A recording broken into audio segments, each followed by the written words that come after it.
he's like, oh, so I'm not only a princess, I'm also engaged. To whom? They both just eat people.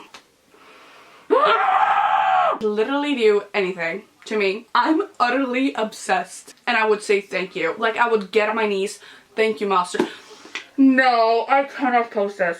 Hi guys and welcome back to my channel. I'm Ellen and I love to talk about books. So if you like to hear people talk about books, I would strongly recommend that you would subscribe to my channel because that's all I talk about. And in this video I'm going to be giving you my all-time favorite fantasy book recommendations. It's finally cold outside. It's time to lay beneath the blanket, take a fantasy book and just live love. Live love.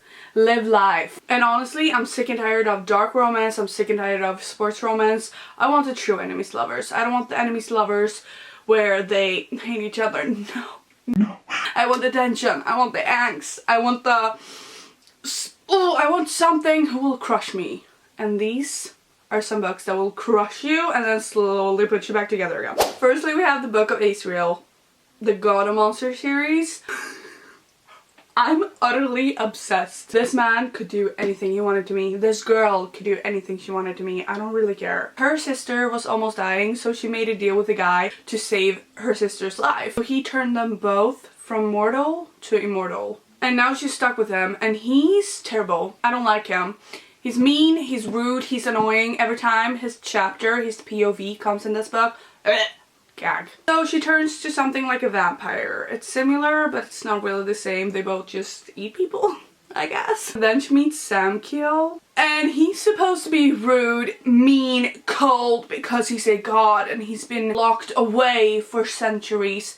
But then, this man made me giggle. This man made me love my life. Then we have Zodiac Academy, and this book series crushed me. Slowly crushed me, but then slowly built me back together again. I read the first 7 books like 6 months ago, and then recently I read the 8th and 9th, and I'm absolutely obsessed. Think Hogwarts, Harry Potter, but with more creatures, more nudity, more smut, more everything, more tension, more angst, more feelings. Jaw dropped. Jaw fucking dropped. And the connection you get with each and every single character in these books, amazing. Chef's kiss. This is my holy grail and I will die on that hill. This video wouldn't be a fantasy recommendation video if I didn't put Fourth Wing in it. The 3rd book is coming out tomorrow. I'm so excited. I could actually, I don't know, throw up. Shadow Daddy Satan Ryerson. The things I would let you do to me. She was meant to be a scribe, but her mom made her go through Dragon College instead. There's only one rule, don't die. And poor little skinny, fragile Violet has a tough time, but she bonds with 2 of the most powerful dragons in history. So, the one thing her sister told her before leaving for college, watch out for Satan Ryerson, stay away from him. Bro. The minute she saw him, she was like, jaw dropped, I need this man. She hated him, but she needed this man. Again, my holy grail, because these books, this series, chef's kiss. We have Quicksilver by Callie Hart. This book lives rent-free in my mind. She grew up poor. She's totally poor. Think The Hunger Games, but without the games. She lives in the poorest sector, and then she decides to steal from the king. And she thought that she got away with it until her idiot brother came along. So she got arrested, and the queen was like, oh, maybe I have use for you. But then she didn't. So she ordered her guard to kill her. Do you think this girl died? No, no, because the beautiful Shadow Man saved her. And then she, oh no, gets to live in the Fae worlds, the Fae realms. As long as I get to bring my Kindle, I can live there. Like hot people, hot men everywhere. We have What Lies Beyond the Veil, the Flesh of Bone series. This is such an underrated fantasy romance series. I ate this shit up. I read the entire series. It's 3 books. I think the 4th one is coming out, or it's already out, in one day. One day. She lives in a room where there's no powers and there's a veil. On the other side, breathe.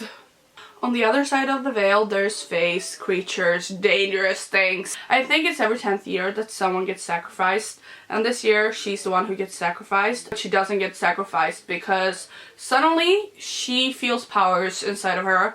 And she escapes, her brother helps her. And then she meets this guy. And she thinks that he's this charming, beautiful, adorable, puppy little dog. No, the plot twist. The plot twist. He's not who he says he is. He's one even better. Lastly, we have A Dream So Wicked. This is like the coziest fantasy book I've ever read. It's a quick read. It's kind of hard to understand because the wording is kind of poetic. She gets stuck at a fake convent for over 20 years. She has no idea who she is. And then one day she gets told that she's a princess. And she's like, what? What? Yeah, why did I do that? And she's like, I'm a princess, what do you mean? And her principal is like, so this man is going to come and take you to your parents, and then you're also an arranged engagement. She's like, oh, so I'm not only a princess, I'm also engaged.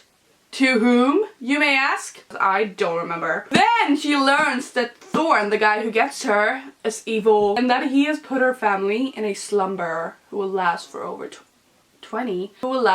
100 years. Also, it's a Sleeping Beauty retelling. I love retellings. You want a night in where you can just read a cozy romantasy that doesn't get too deep and like you need to use your mind too much. Do you know what I'm trying to say? The world building is top tier and you won't be exhausted afterwards because you have no idea what's going on. Lastly, we have the Shadow Me series. If you have not read this series, bad. No. If you have not read this series, you're missing out because the tension, the angst, Aaron Warner could literally do anything to me and I would say thank you. Like I would get on my knees, thank you, master. No, I cannot post this. I'm not gonna say anything more about this series. Just that Aaron Warner, hottest guy to ever exist, he may be short and he may be blonde, still one of my top 5 book boyfriends ever to walk on this earth. They're not walking on this earth because they're fictional. Those are some of my all-time favorite fantasy books and I hope you want to read at least one of them. And then I will see you in the next video. Bye.